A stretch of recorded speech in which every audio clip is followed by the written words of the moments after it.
আব্দুল হামিদ খান ভাসানী আওয়ামী মুসলিম লীগ বানাছিল কত করে মৌলানা আব্দুল হামিদ খান দল বানাচ্ছিল আওয়ামী মুসলিম লীগ মুসলিম বাদ দেয়া আওয়ামী লীগ ন্যাংটা বানাচ্ছিল কত করে আপনি কাজী নজরুল ইসলাম বলেন না আপনার গুনাহ হলো কাজী নজরুল ইসলামের প্রত্যেকটা গান গজলের মধ্যে বিপ্লবী গন্ধ আছে ইসলামের পক্ষে আর মুখ দেখতে গেলে মুখ আলোক করা লাগে কি এই ঢাকাতে বিশ্ববিদ্যালয় ইসলামী বিশ্ববিদ্যালয় করতে দেয় না রবি ঠাকুর মুখ দিয়ে গোটা মুখ দাঁড়িয়ে একবারে মুখই নেই জাতি কথা বিশ্বকবি আর নজরুলের নাম তো বিদ্রোহী কবি আসল কথা কয় না ওই সাইদি গইতনে মারিছে ই আসল কথা কয় ধরে লেগে জেলে তুলেছি কেসব আসল কথা বলি একজন বিবাহিত পুরুষ আর বিবাহিতা নারী যদি জানা করে সাক্ষী প্রমাণে প্রমাণিত হয় আমার আল্লাহ নবী বলেছেন কোমর পর্যন্ত মাটির ভেতর পুরুষের গায়ে দাও মহিলার শিরা পর্যন্ত গাড়িয়ে দাও আল্লাহ পিকেট কিংবা পঞ্চগড়ের পাথর ওই নারী আর পুরুষের মাথায় মেরে হাড্ডি গুড্ডি মাটির সাথে মিশে যাওয়ার দৃশ্য বিটিভি এনটিভি সিটিভি 21 24 71 75 76 চ্যানেলে যদি দেখানো হতো যারা করতো দূরের কথা চেয়ারম্যান ভাইস চেয়ারম্যান শিক্ষক ম্যাডাম ছাত্র ছাত্রী যুবক যুবতী নেতা নেত্রী আমার আঙ্কেল সহ মুই তিন চারটে নারীলে ঘরে আর মামুনুল হকর বউ নিয়ে গেছে তাই কয় কাবিল দেখাও এখন দেখাবো কাবিল আয় তুই আয় কোনটি এটা তুই কোনটি মিশাই কয় জঙ্গি এদি মুনিরুজ্জামান একটা তোর ডিএমপি কমিশনার ওই কথা চাবে যাবে কয় হেরা তোকে আয় তুই আয় না করে ঢুকে মতো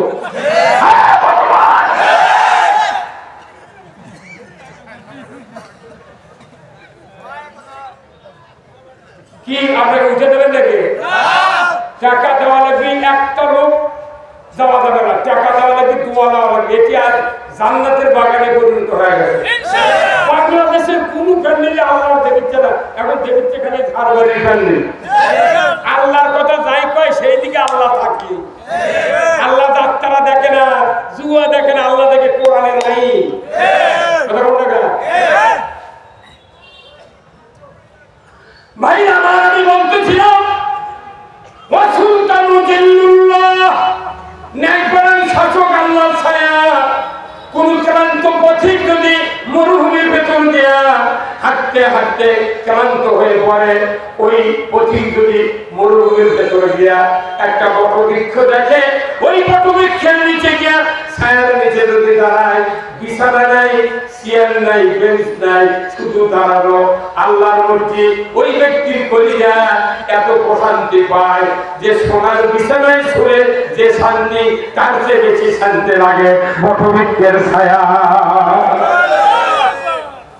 ছায়ার সাথে তুলনা করলেন কেন কেন ইসলামী রাষ্ট্র ন্যায়পরায়ণ শাসক কেন ছায়ার সাথে তুলনা করা হলো আজ থেকে ১,৫০০ বছর আগে আল্লাহর নবী যখন মক্কাতে প্রায় 12 বছর পার হয়ে যাচ্ছে আল্লাহর নবীর সাহাবীদের উপর জেল জুলুম মারপিট অত্যাচার নির্যাতন স্টিমুলার বেড়ে যাচ্ছে এমন সময় নবীজি একটা কম্বল হাতে নিয়ে কাবার ঘরের ছায়ার নিচে গিয়া বগলের নিচে দিয়া একটু কাঠ হয়ে আরাম ফরমাচ্ছেন হঠাৎ করে আব্দুল রাসূলের একজন সাহাবী হযরতে খাব্বাব রাদিয়াল্লাহু তাআলা আনহু রাসূলের সামনে হাজির হয়ে বললেন ইয়া রাসূলুল্লাহ মা তা রাসূলুল্লাহ আল্লাহর সাহায্য কি আসবে না আপনি কি দোয়া করবেন না আমরা মারপিট খেয়ে জুলুম জেলে অন্যায় অবিচার শেষ হয়ে গেল হুজুর আপনি কি দোয়া করবেন না সাথে সাথে রাসূল সোজা হয়ে বসলেন বললেন খাব্বাব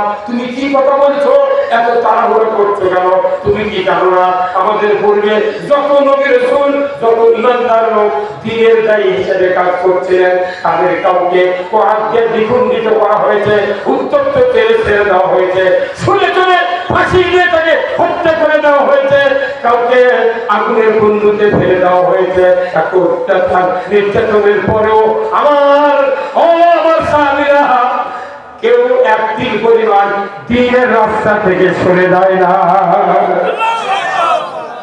শুনুনে খাপ্পা সেদিন বেশি দূরে নয়, সেদিন বেশি দূরে নয়, কাবার দরজা থেকে শুরু করে সানা, ইয়েমেনের রাজধানী সানা পর্যন্ত, হাজারাবাদ থেকে সানা পর্যন্ত 1250 কিলোমিটার রাস্তা। গভীর রাতে একজন ষোড়শী যুবতী সোনার অলঙ্কার পরিহিত অবস্থায় লোকজনের লাবণ্য তালিয়া একা একা দীর্ঘ পথ যাবে এবং আসবে। আল্লাহর ভয় ছাড়া কাউর ভয় থাকবে না। সেদিন বেশি দূরে নয়, সেদিন বেশি দূরে নয়। এই কথা শোনার পর হযরত খাব্বাব রাদিয়াল্লাহু আনহু মুস্কি হাসি দিয়ে বললেন আলহামদুলিল্লাহ। আল্লাহর কথাগুলি শুনলেন রাসূল। হযরত খাব্বাবের মুখের চেহারা দেখলেন কে? আল্লাহ। আল্লাহ সাথে জিবরাইলকে বলেন, জিবরাইল মুহূর্তকাল দেরি করো না, মুহূর্তকাল দেরি করো না, তাড়াতাড়ি করে চলে যাও আমার হাবিবকে সূরা বনী ইসরাঈলের একটা আয়াত নিয়ে তুমি তাড়াতাড়ি করে পৌঁছায় দিয়ে আসো। আমার নবী যেন এই আয়াতটা বলে আমার কাছে প্রার্থনা করে, আমি সাথে সাথে এই জুলুমের সমাপ্তির ব্যবস্থা দিয়ে দেব। করে কন্যা মারহাবা। এই জুলুম বন্ধ হবে কি কাজ করলে আমি বলে দেব জিবরাইল, তুমি তাড়াতাড়ি করে লৌহে মাহফুজ থেকে একটা কথা নিয়ে যাও। আল্লাহর ফেরেশতা জিবরাইল আল্লাহকে বললেন লাব্বাইক আল্লাহুম্মা লাব্বাইক, আমি হাজির। আল্লাহ বলেন যাও বাইতুল মামুরের জানালায় গিয়ে তুমি শোনো কোন আয়াতটা তোমার দরকার, আমার হাবিবের দরকার। দুনিয়ার শান্তি কায়েমের জন্য, জেল জুলুম অত্যাচার নির্যাতন বন্ধের জন্য, সমাপ্তির জন্য কোন আয়াত দরকার তোমার কানে পড়বে, তুমি নিয়ে যা তাকে শুনে দাও। করে কন্যা মারহাবা। সেই ফুলের রৌশানিতে আরশ কুরসি রৌশন, সেই ফুলেরই রং লেগে আসছে ভবন চালা সাহারাতে ফুটলো রে ফুল। সাহারাতে ফুটলো রে ফুল, রঙিন গোলে লা লা সাহারাতে ফুটলো রে ফুল। চিনের রসিক ভ্রমর বুলবুল, সেই ফুলের ঠিকানাই। কেউ বলে হযরত মুহাম্মদ, কেউ বা কামলি ওয়ালা সাহারাতে ফুটলো রে ফুল, রঙিন গোলে লা লা সাহারাতে ফুটলো রে ফুল। কার লেখা বলো? আরে কন্যা কাজী নজরুল ইসলাম, কাজী নজরুল কা থামেন কে? ইসলাম বাদ দিয়ে তো এই দশা কথা বলে পারে। আরে আব্দুল হামিদ খান ভাসানী আওয়ামী মুসলিম লীগ বানাছিল, কত বলে কেরা? মৌলানা আব্দুল হামিদ খান দল বানাচ্ছিল আওয়ামী মুসলিম লীগ, মুসলিম বাদ দিয়ে আওয়ামী লীগ ন্যাংটা বানাচ্ছে, কথা বলে। আপনি কাজী নজরুল ইসলাম বলেন না, আপনার গুনাহ হলো। কাজী নজরুল ইসলামের প্রত্যেকটা গান গজলের মধ্যে বিপ্লবী গন্ধ আছে, ইসলামের পক্ষে গান। আর মুখ দেখতে গেলে মুখ আলোক করা লাগে কি? এই ঢাকাতে বিশ্ববিদ্যালয়, ইসলামী বিশ্ববিদ্যালয় করতে দেয় না রবি ঠাকুর। মুখ দিয়ে গোটা মুখ দাঁড়িয়ে একবারে মুখই নেই। ডাকি কথা বিশ্বকবি, আর নজরুলের নাম তো বিদ্রোহী কবি। আসল কথা কয় না ওই সাইদি ওই জন্য মারিছে, ই আসল কথা কয় ধরে লেগে জেলে তুলেছি কেসব আসল কথা বললি। কি কথা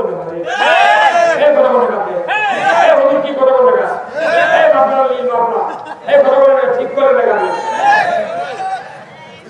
আপনাকে আমরা কথা করছি, শোনে কেউ কেউ যা উঠে যাওয়ার চিন্তা করছে, এদিক থেকে তাই উঠবি বোধময়ী কোরআনের পক্ষের লোক, পক্ষের লোক ছাড়া একটা বেহেশতে যাবে না।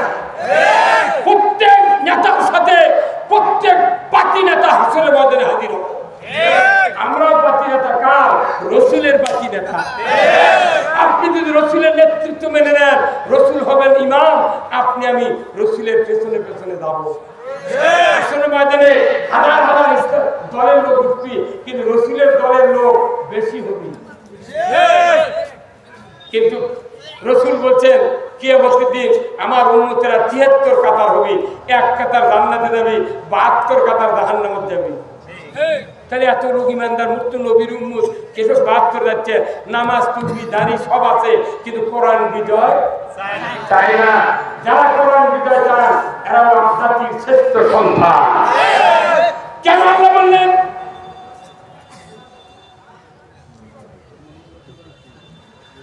মা বোনেরা যারা আছে, আমি আপনাদেরকে বলতে চাই, রাসূল বলেছেন আল-মারাতু সাল্লাত খামসাহা ওয়া সামাত শারাহা ওয়া হাসানাত ফারজাহা ওয়া আতাত বালাহা ফালতাদখুলুল জান্নাতে আবওয়াবুশ শাদ। নবীজি বলেছেন মায়েদের জন্য 4 কাজ: 5 ওয়াক্ত নামাজ, একবার রমজানের রোজা, পর্দায় থাকা স্বামীর খেদমত করা। এই 4টা কাজ দুনিয়ার কোন মায়ের জাতিরা যদি করে, আল্লাহর ইজ্জতের কসম নবীজি বলেছেন সেই ইনসান কেউ বাধা দেবে না, 8টা জান্নাতের দরজা খুলে দেবে আল্লাহ। আল্লাহু আকবার। কিন্তু জাতির লোকেরা নিজের স্বামী বেঁচে আছে, স্ত্রী বেঁচে আছে, আল্লাহর ইজ্জতের কসম রাসূল বলেছেন যদি স্বামী বেঁচে থাকতে স্ত্রীকে জান্নাতি না বানাতে পারে, ওই স্ত্রী এবং স্বামী জান্নাতে যেতে পারবে না। এই জন্য স্ত্রীকে জান্নাতি বানানোর দায়িত্ব হলো স্বামী। স্বামী 1 মাস রোজা করলো, স্ত্রীও 1 মাস রোজা করলো, কিন্তু ঈদের বাজার করবে গেছে স্বামী স্ত্রী দুইজনে মার্কেটে যায়। স্বামী ওই ছোট লেখ করছে ময়না তুই সরকারি দিচ্ছে, তোর মা কাপড় কিনেছে, তুমি বেচতে যাবি, রোজা করলে মোট তাকে বাবায়, তাহলে ওর বউদের কেন মার্কেটে গেল?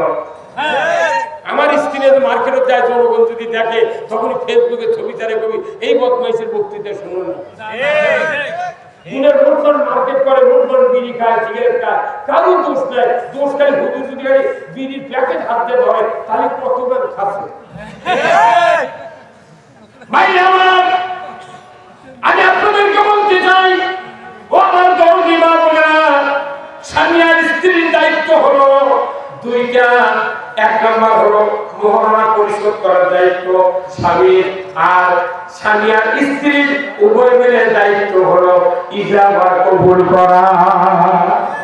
বাংলাদেশের ম্যাক্সিমাম বিয়ে একটা ফরজ আদায় হয় খালি কবুল আলহামদুলিল্লাহ, আর শতকরা 90% লোক মোহরানা দেয় না। মোহরানা দেয় না। আল্লাহর নবী বলেছেন কেউ যদি বিবাহ করার পর মোহরানা যদি বাকি রাখে, ওই ব্যক্তি কিয়ামতের দিন জান্নাতের কাতারে থাকবে। আবার নাউযুবিল্লাহ, কি শোধ করে কাম করা লাগবে? পাগল নাউযুবিল্লাহ বলে, নাউযুবিল্লাহ তে শোধ হয় না। নাউযুবিল্লাহর কাম লাগেনি। আবার হাসে রে। দুনিয়াতে কত দোকানদার বাকি দেয়, 3 মাস পর ধান কাটে, আলু তোলে, তখন খরিদ্দার কয় ভাই তোমার 300 টাকা পাবো, তুমি আর দাও না। আর এই দেশের মায়েরা কি পাগলি, বিয়ে করেছে 22 বছর 40 বছর আগে, 3-4টে সন্তান হতে, একটা দিন স্বামীর কাছে চালো না, নইমের বাপ তুমি এইভাবে বাকি এনেছো আমার,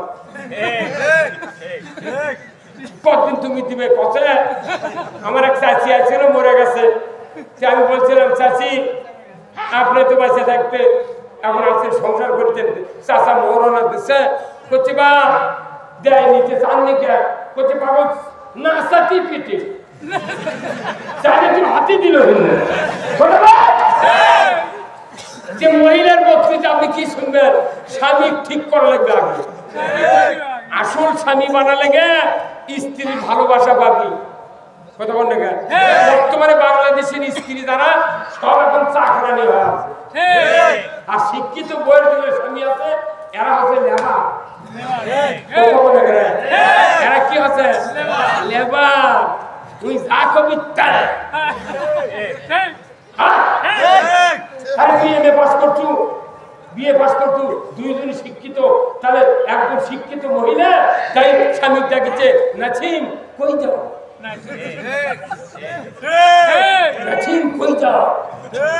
কি কোথায় আল্লাহ নবী বলছে স্ত্রীর নাম ধরে ডাকা স্বামীর জন্য জায়েজ, আর স্বামীর জায়েজ নাই, স্ত্রীর জায়েজ নাই স্বামীকে নাম ধরে ডাকে। অথচ বইয়েরা বাংলাদেশের বাংলা শিক্ষিত লোক মানুষের মধ্যে দা ডাকে, রইস কোথায় যাও, লোক এসো তাড়াতাড়ি এসো।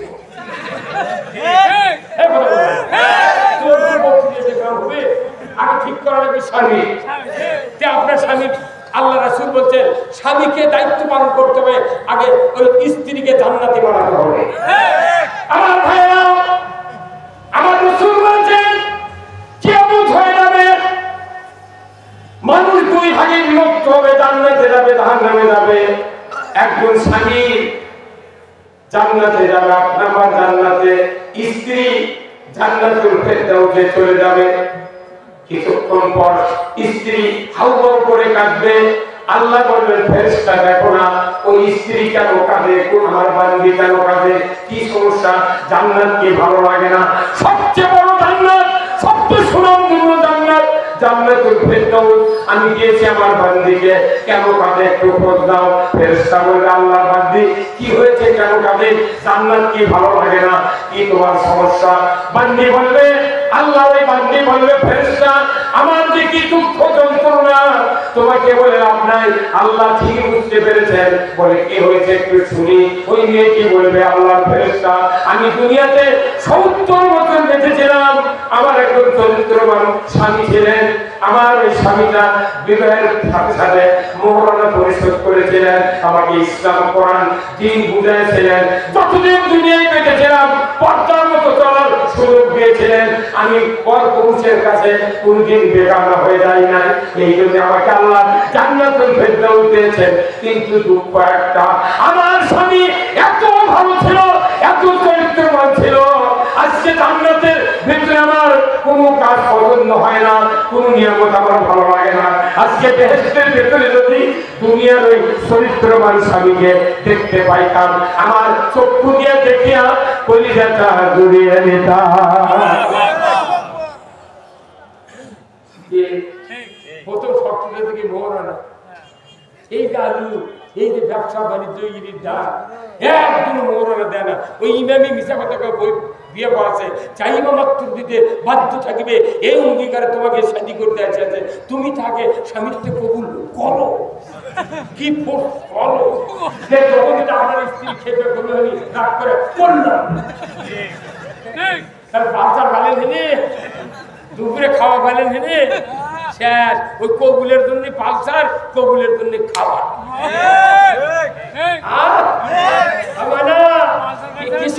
কৃষক মহারানা দেননি, যারা যারা দেননি সেগুলো যদি ওই প্যান্ডেল থাকে, ওরা করছে হুজুর আর না কন হুজুর, আর বুড়ি হয়ে গেল তাও দেয়নি।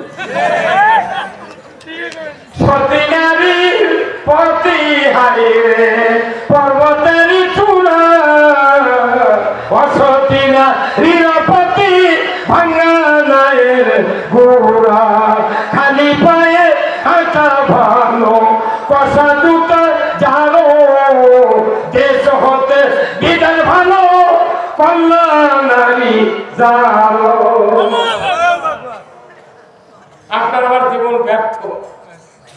স্ত্রীকে জান্নাতি বানাতে হলে আপনার কত কর্মসূচি হুজুরের থেকে ইসলাম পড়ে বুঝে করতে, খালি কবুল আনন্দের কাজ বিয়ে করেছে, বউ কুন্তি যাচ্ছে গরু ছেড়ে দেওয়ার লাগান দেখা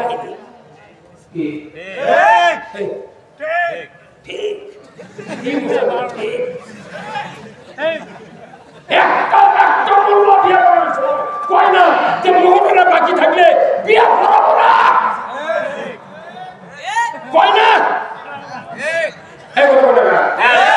আর বিয়ের বাপরা তুমি পাগল, ঈদের দিন কুরবানির গরু হাটত নিয়ে গেছে, দাম হলো 1,30,000, এখন যাই কি নিচে গরু যাই ভাই উপরের 30,000 নাও, আর যখন টাকা দরকার তুমি এসে নিয়ে নেবে। ওই গরু কি বাকি দেয়? 10,000 টাকা ভাড়ার খাসি বাকি দেয়, 30,000 টাকা বকরি খাসি বাকি দেয়, তাহলে একটা বকরি বাকি দেয় না, গরু বাকি দেয় না, খাসি বাকি দেয় না, ভেড়া বাকি দেয় না। তুই আমার একটা মেয়ে 16-18 বছর পাইলে সোনার টুকরা যুবতী একটা মেয়ে তোর কলিজা দিয়ে খুব ভালোবাসে। প্রত্যেকটা কন্যা সন্তান বাপের বেশি ভালোবাসে, প্রত্যেকটা কন্যা সন্তান বাপের বাকি, আর ছেলেগুলা সব মায়ের।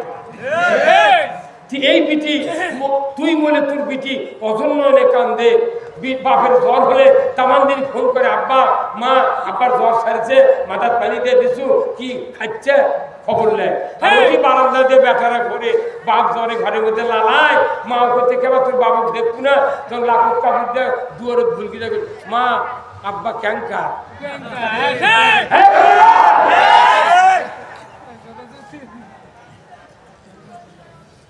কি ভাই আমার যখনই নিয়ে জীবন আল্লাহ মানবে বললে আমার ওই দুনিয়ার চরিত্রবান স্বামীকে বেহেশতে পাই না, জান্নাত ভালো লাগে না। আল্লাহ বললেন আমার ফেরেশতা এই বান্দির স্বামীর তুমি খোঁজ নাও, কোন বেহেশতে আছে তুমি একটু দেখো। 1 নাম্বার 2 নাম্বার করতে করতে খুঁজতে খুঁজতে দেখবে 8 নাম্বার জান্নাতে আল্লাহর একজন বান্দা ফুঁপিয়ে ফুঁপিয়ে কান্নাকাটি করছে, অজর নয় চক্ষু দিয়ে পানি পড়ে যাচ্ছে। আল্লাহর ফেরেশতা বললেন ও আল্লাহর বান্দা কি হয়েছে, জান্নাতের ভেতর কাঁদেন কেন, কি দুঃখ বেদনা, জান্নাত কি ভালো লাগে না? ওই বান্দা বললে আল্লাহর ফেরেশতা আমার যে কি দুঃখ তোমাকে বলে লাভ হবে না, বলে কিছু দিতে চাই, কি দুঃখ আপনার? সকলে বান্দা বলবে আল্লাহর ফেরেশতা দুনিয়ার জমিনে আমি 18 বছর বয়সে আল্লাহর একজন বান্দীকে বিবাহ করেছিলাম, আমি বিবাহের উদ্দেশ্যে মহরনা পরিশোধ করে দিয়েছিলাম, আমি ওই বান্দীকে কোরআন ইসলাম শিক্ষা দিয়ে পর্দা দিন ইসলাম শিক্ষা দিয়ে দুনিয়ার জীবনটা অতিবাহিত করে দুনিয়া থেকে ওই বান্দী আমার স্ত্রী বিদায় হয়ে গিয়েছে। মৃত্যুর পর থেকে আজ পর্যন্ত দুনিয়ার আমার নিয়ামত যে স্ত্রী আমার যৌবন জীবন হেফাজত করেছে, ছেড়ে দিয়ে দান করেছে, স্ত্রী হিসেবে বাড়ির সব কিছু করেছে, আমি ওই স্ত্রীর উপর এত আসক্ত ছিলাম, ওই স্ত্রীকে আমি চোখে দেখি না। আল্লাহ ইজ্জতের কসম বেহেশতের হুর গেলে আমার ভালো লাগে না, আজকে বেহেশতের ভেতরে হুর গেলে ভালো লাগে। দুনিয়ার এই স্ত্রীটা যদি দেখতে পাইতাম আমার জীবনটা ধন্য হয়ে যেত। তাহলে এরকম বউ বানানো লাগবে নাকি? হ্যাঁ লাগবে, লাগবে। কতদিন ছেলে আজ থেকে শুরু। কার কার মরণ আসপদাতে হাত তোলেন তো ইনশাআল্লাহ। সত্যি যার শোধ হয় হাত তোলে না, আমি শোধ করে দেবো না ইনশাআল্লাহ। এই কার কার শোধ হয়, শোধ হতে হাত তোলেন। মেলা আগে তারা বিয়ে করতে বুড়া মানুষগুলা কোন দিয়ে বিয়ে করছে, এরকে বিয়ে হতে আসল বিয়ে, এরকে বিয়ে হতে আসল বিয়ে। এখনকার শিক্ষিত যুবকেরা বিয়ের বাসর রাত্রে কয় কি কয়, নেসিমা তোমার বিয়ে করেছি, তুমি যদি আমার মোহরের দাবি মাফ না দাও তোমাকে কাজ করবে না, যেহেতু বাসর রাত। তখন আমরা শিক্ষিত মেয়েরা চিন্তা করে এত পরিশ্রমের পর আমি স্বামী পেয়েছি, বাবা 2 লাখ টাকা মাথায় গাড়ি দিয়েছে, প্রথম রাত্রি যদি কাজে হয় তাহলে তো সারা জীবন কাজে হবে। যখনই বিয়ে করতে গিয়ে মাপ দিলাম, কিন্তু 6 বছর পর যখন গামত্ব বাড়িছে তখন করতে তোমার মুখ দিয়ে মাপ দিচ্ছিল, অন্তর দিয়ে 3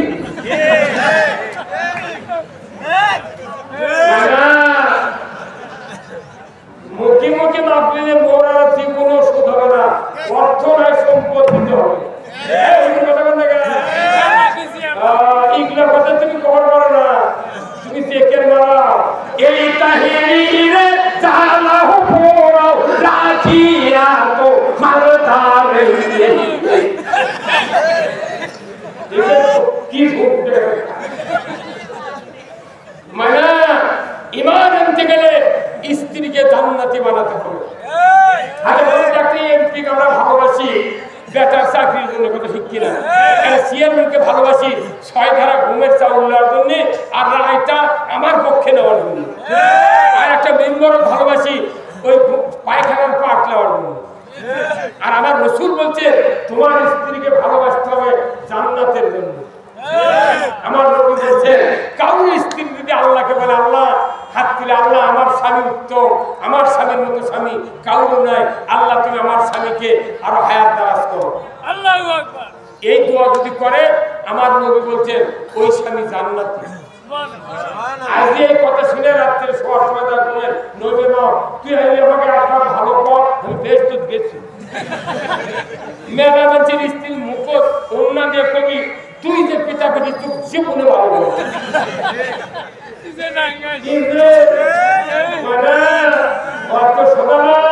এমপির সাথে মিল যায় বেকার চাকরির জন্য, সিএমের সাথে মিল যায় বিচারের রায় নিজে ঠিক করে দেওয়ার জন্য, মেম্বারের সাথে মিল যায় পায়খানার পাট লওয়ার জন্য, আর বল ডেলি পিটে।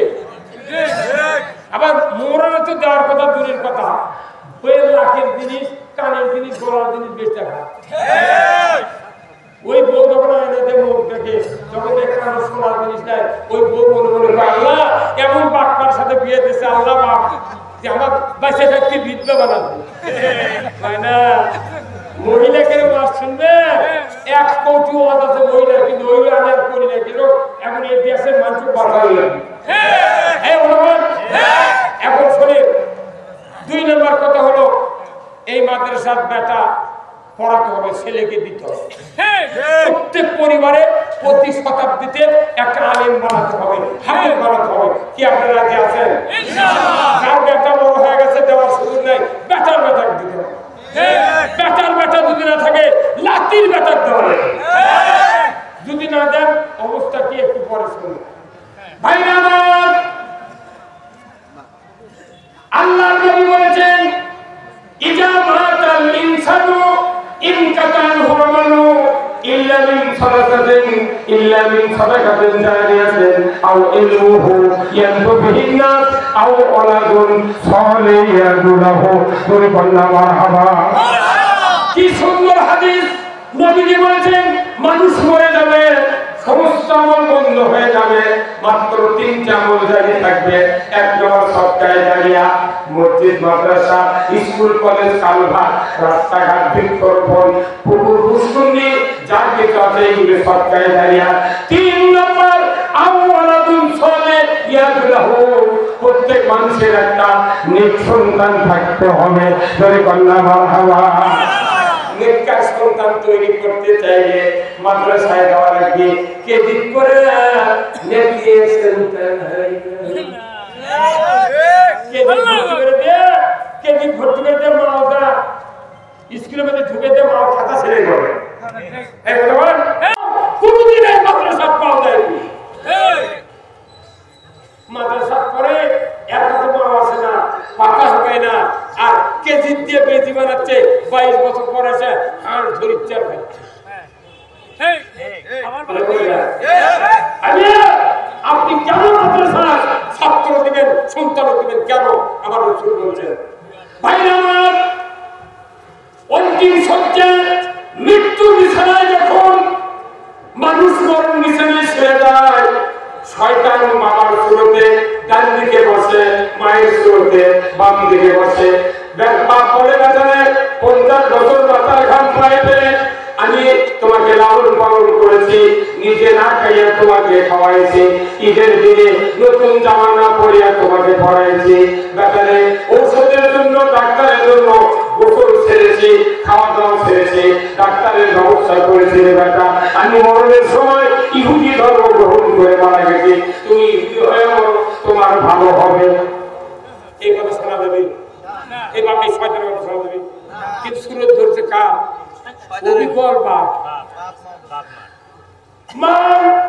শয়তানের সুরত ধরে বলল অভিজ্ঞর মা, 10 মাস 10 দিন ধরে ধারণ করেছিলাম, আমি তোমাকে ভূমিষ্ঠ করতে রক্তাক্ত হয়েছে বেটা, আমি 2.5 বছর দুধ পান করাইছি, 5 বছর মেথরের কাজ করেছি বেটা, শীতের ভেতরে বুকের উপর করে তোমাকে শীত থেকে বাঁচাইছি বেটা, আমি মরণের সময় নাসার ধর্ম গ্রহণ করে মারা গেছি, তুমি নাসারা হইয়া মরো। বলুন তো ব্রেন বুদ্ধি যার আছে এই মরণের সময় এই কথা সে কি আর স্বীকার করবে? তাহলে ওই সময় আপনার বাঁচাবে কে? কে বাঁচাবে?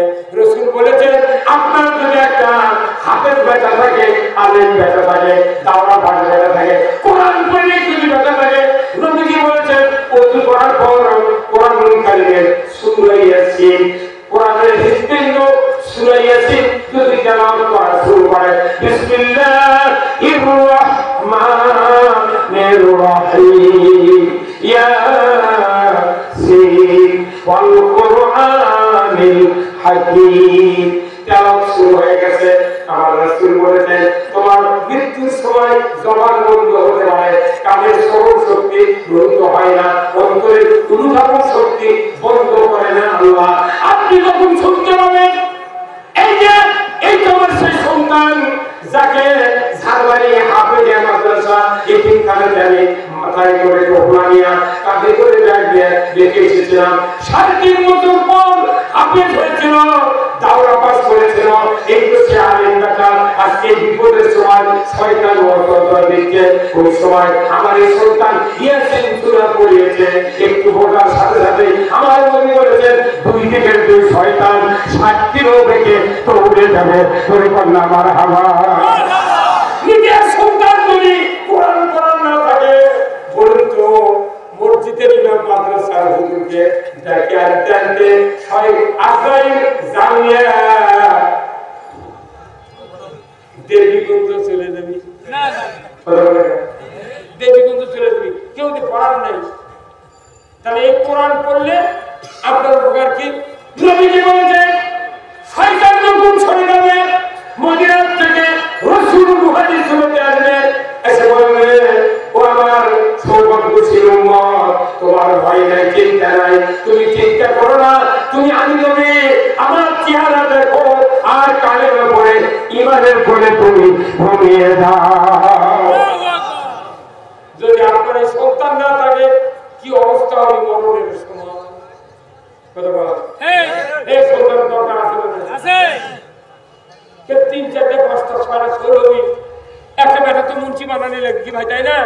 কিন্তু ওষুধ খায় কইতে 2টি হলে ভালো হয়, 1টি হলে আর নয়। সুখী সংসার, এক বেটা এক বিটিদার, ওই পিটুন খাবো।